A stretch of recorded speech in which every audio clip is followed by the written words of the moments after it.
Di dalam kehidupan kita mestinya pernah kita mengalami ujian yang begitu berat. Terkadang apa yang kita sampaikan ke istri kita disalahpahami. Kadang-kadang itu begitu kita pikirkan. Atau mungkin anak kita ada masalah yang belum terselesaikan antara orang tua dan anak. Bisa jadi juga ketika kita menyampaikan kebaikan di masyarakat, uluran kebaikan itu tidak disambut dengan kebaikan yang serupa. Malah terkadang sebaliknya, bahwa kebaikan itu dijadikan lawan dan musuh. Ketika kita menghadapi persoalan seperti itu, ayyuhal hadirun asadakumullah, berat kadang rasanya. Sebagian tidak kuasa menghadapi ujian itu, sehingga kejadian-kejadian yang sebenarnya tidak disyariatkan, tidak diamanahkan dalam ajaran Islam, kejadian dilaksanakan. Sebagian putus asa hingga harus bercerai dengan istrinya. Sebagian putus asa terhadap masalah ekonomi yang begitu berat, kemudian melakukan perbuatan yang dilarang oleh Allah. Hadirin, bulan Dzulhijjah ini ada inspirasi yang luar biasa yang sering terlupa. Fokus kita terkadang hanya pada puasa, tarwiyah maupun Arafah. Fokus kita terkadang hanya pada haji, karena dianggap itu peristiwa luar biasa. Bagi orang yang tidak punya kekuatan ekonomi, sulit untuk melaksanakannya. Kadang juga fokus kita ini ada pada kurban, sehingga terkadang kita lupa bahwa secara fikih kurban itu sunnah muakkadah. Hadirin asadakumullah, siang ini khatib mengajak kita bersama untuk mengingat kembali sebuah inspirasi yang bisa jadi terlupakan oleh kita semua. Hal yang bisa dilakukan siapapun juga, dan hal yang menurut khatib harus segera diambil untuk diamalkan. Hadirin, inspirator terbesar dalam bulan Dzulhijjah ini adalah baginda Nabiullah Ibrahim alaihissalam. Hadirin, jika kita merasa bahwa persoalan dalam keluarga kita begitu berat, Nabi Ibrahim bisa jadi lebih berat ketika harus meyakinkan istri beliau terpisah jauh dari suaminya, meyakinkan istri beliau yang harus tinggal di tempat yang secara ekonomi tidak mendukung. Tidak mudah meyakinkan istri beliau bahwa usia yang begitu tua masih memungkinkan punya keturunan. Hadirin, ini bukan persoalan mudah, tapi Ibrahim alaihissalam mampu melaksanakan. Bagaimana Ibrahim dengan kecerdasan yang dianugerahkan oleh Allah, logikanya begitu dahsyat ketika berhadapan dengan penguasa yang zalim, yang berbeda secara akidah.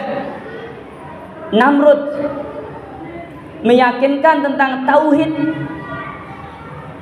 Bagaimana sosok Ibrahim yang yakin banget bahwa api yang diancamkan oleh Namrud tidak akan melukai apapun karena pertolongan Allah. Ini hadirin, kita perlu perhatikan kira-kira apa yang dilakukan Ibrahim alaihissalam. Kenapa? Karena para alim ulama sudah sepakat bahwa Ibrahim itu Abul Anbiya wal Mursalin. Ibrahim itu adalah bapaknya para nabi dan rasul. Artinya Ibrahim sangat inspiratif. Ada kebiasaan-kebiasaan Ibrahim yang hari ini kita bisa langsung lakukan. Dan kalau kita kaji ayat hadirun asadakumullah dalam surat Asy-Syu'ara ayat 83, sederhana teksnya, Rabbi habli hukma wa alhiqni bis-shalihin. Hadirin, beberapa ayat sebelum ayat ini, beberapa ayat sesudah ayat ini, secara singkat Allah mengajarkan inilah doa yang dipanjatkan oleh Ibrahim, yang harapannya dilakukan oleh kita semuanya, sehingga dengan doa ini ayolah hadirun, kita akan diberi kemampuan oleh Allah. Allah yang ngasih kemampuan, bukan para psikiater yang memberikan ilmunya sehingga kita bisa menyelesaikan persoalan psikologi di rumah tangga kita, bukan ahli ekonom yang memberikan rumus agar ekonomi keluarga kita meningkat,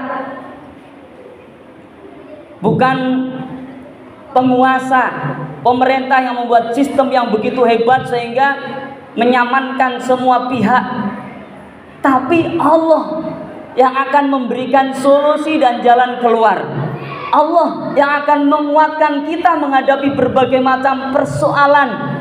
Allah pun yang akan membimbing kita sehingga kita melampaui itu semua, dan langkah kita akan menginspirasi pula sebagaimana Ibrahim menginspirasi para nabi setelahnya, anak cucu setelahnya.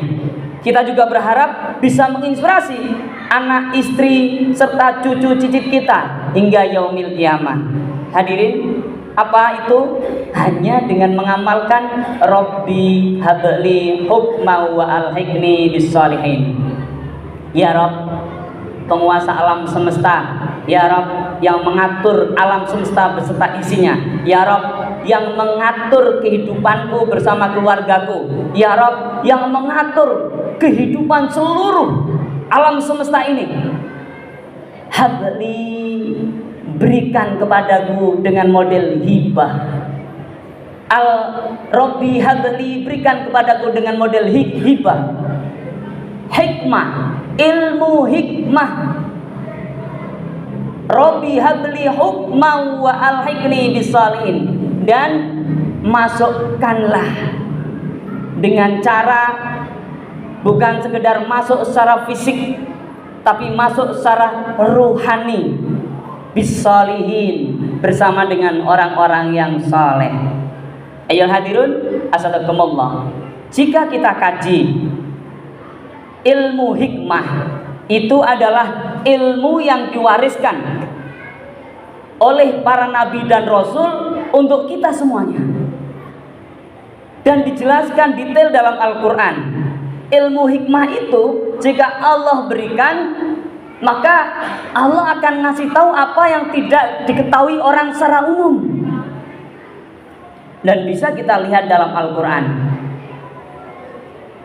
Contohnya misalkan Luqmanul Hakim diberi ilmu hikmah, Allah juga akan sampaikan sesuatu hikmah itu kepada yang Allah kehendaki. Dalam surat Al-Baqarah misalnya, beberapa ayat ayat hadirun, dan ditegaskan, dikuatkan dengan beberapa referensi hadis, maka kita konversi dengan arti secara bahasa. Bagaimana teks Rabbi habli hukma wa alhiqni bis-shalihin, kata habli tentu itu sangat berbeda dengan atini. Kalau dalam teks ayat Rabbana atina fid dunya hasanah, ya Allah, Rabbana wahai Rabb kami, atina, berikan pada kami. Tapi ini Rabbi habli, berikan kepada kami dengan cara hibah. Dan kita paham ayol hadirun, hibah itu adalah pemberian tanpa syarat atau cuma-cuma. Allah ingin ajarkan, ketika kita minta pada Allah dengan syarat kebaikan kita, mana ada kebaikan kita yang layak untuk meminta rahmat yang begitu besar. Dengan syarat dosa kita yang sedikit, Mana mungkin kita orang yang penuh dengan dosa. Dengan syarat kesolehan dan ketakwaan kita, malu rasanya. Nggak ada apa-apanya kita. Maka Allah pun ajarkan, Rabbi habli hukma wa alhiqni bisalihin. Ya Rabb, kami paham, kami sadar ilmu hikmah itu ilmu yang luar biasa. Ilmu hikmah itu yang bisa memberikan solusi di saat orang lain tutup mata karena bingung mau memberikan saran apa. Ilmu hikmah itu yang meyakinkan Ibrahim alaihissalam, beliau tidak tahu bahwa nanti ketika Ismail disembelih, Allah akan ganti dengan domba. Ibrahim tidak tahu, tapi Ibrahim diajarkan Rabbi habli hukma wa alhiqni bisalihin. Selesai semua urusannya. Masya Allah. Hadirin asadakumullah. Lagi-lagi ternyata dalam teks ini Allah berikan teks Rabbi habli hukma wa alhiqni bisalihin, bukan wa adkhilni bisalihin. Hadirin, ketika teks wa adkhilni misalnya, masukkanlah aku, itu punya makna physically, punya makna masuk tanpa akulturasi, tanpa percampuran, tapi masuk secara fisik. Misal kita katakan adkhilnal jannata, ya Allah masukkanlah kami ke surgamu. Kita masuk sebagai pengunjung. Surga bukan kita, kita juga bukan surga, tapi kita masuk ke dalam surga. Tapi ketika wa alhiqni bisolihin, ada makna yang bercampur, ada makna penggabungan. Ya Allah, jadikan aku ini masuk ke dalam golongan orang-orang yang solih, tapi aku juga orang yang solih. Bukan sekedar temannya orang soleh karena berkumpul dengan mereka, tapi aku juga orang soleh itu sendiri ya Rabb. Ketika aku masuk dengan dosa yang banyak, dengan ilmu yang sedikit, dengan amal yang sedikit, maka ya Allah ya Rabb, jadikan kami ini orang yang soleh. Dengan kebesaranmu tidak ada yang tidak mungkin. Hadirin, sangat pendek doanya, sangat mudah diamalkan. Inspirasi yang sering terlupakan. Rabbi habli hukma wa alhiqni bisalihin. Insyaallah bapak-bapak, remaja, adik-adik, mari segera kita mengamalkan ini. Ini dari Al-Quranul Karim. Ini yang diamalkan Ibrahim alaihissalam. Ini yang dipanjatkan dengan penghayatan yang begitu dahsyat. Hingga siapapun yang mengikuti jalan ini, maka Allah akan memberikan ilmu hikmah sebagaimana Ibrahim alaihissalam mengatasi berbagai macam persoalan kehidupan beliau. Amin ya rabbal alamin.